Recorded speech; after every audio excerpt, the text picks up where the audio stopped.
China and the U.S. have agreed to maintain communication following a phone call between top negotiators this morning. China sounded an optimistic note, saying both countries were able to reach a consensus on resolving relevant issues. China and the U.S. have been working to hammer out a preliminary Phase 1 deal in a trade war that has dragged on for 16 months.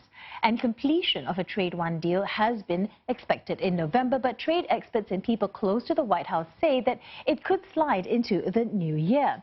And the negotiations are taking place as tensions between China and the U.S. rise over Hong Kong. So for more on this, we're speaking to Stephen Okun, Senior Advisor at McLarty Associates. And Mr. Okun is an expert on corporate public affairs, sustainability and stakeholder engagement in Asia Pacific. Stephen, thanks for coming in. So we hear that there could be some progress between China and the U.S. based on today's phone call, but at the same time we also know that China has summoned the U.S. ambassador over the Hong Kong issue. What's the real picture here? I mean, we seem to be getting some mixed signals. Well, both sides really want a trade deal to ease some of the economic tensions and ease some of the political tensions, right? China wants to get those tariffs down and removed. Donald Trump desperately wants China to increase its agriculture, purchases to help out him in his re-election campaign. So there's win-win for both sides. Both sides would prefer to keep politics out. If they do, if you can keep politics out of trade, there's a deal to be done. But the rhetoric is getting heated on both sides, especially over Hong Kong.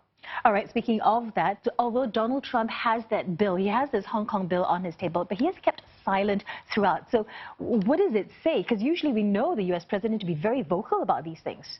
Well, the Hong Kong bill, in essence, doesn't change anything, right? The 1992 act where the U.S. said, we are going to treat Hong Kong differently than China. We're going to export more sensitive technologies to Hong Kong than we would to the mainland because Hong Kong is different than China.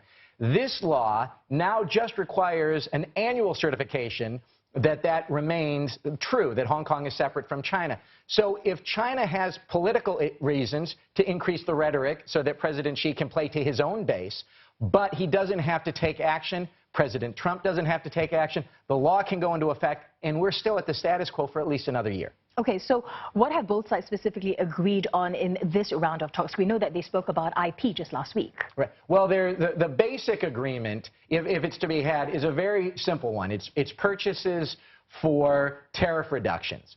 And China takes steps that it should do for its own companies to protect IP. That's the core of the deal. But there's some unanswered questions right now. Does the U.S. just forego existing tariffs, or do they take down, or does China demand that they take down ones that are now in place? Or do they forego new ones or take down existing ones? That's a big issue for China. Does Donald Trump want President Xi to come to the U.S. to sign, which will help Donald Trump politically? The Chinese don't want to get involved in the middle of an election. Look what happened to Ukraine when they got, stuck between an election campaign in the U.S. So there's still a lot of issues that could prevent a deal from getting done. But the core of a deal is there for both presidents who both really need one for their own domestic political reasons. All right. So indeed, we're just going to have to, in this instance, wait and see what happens. But thank you so much for coming in and speaking to us. Stephen Okun, Senior Advisor at McLarty Associates.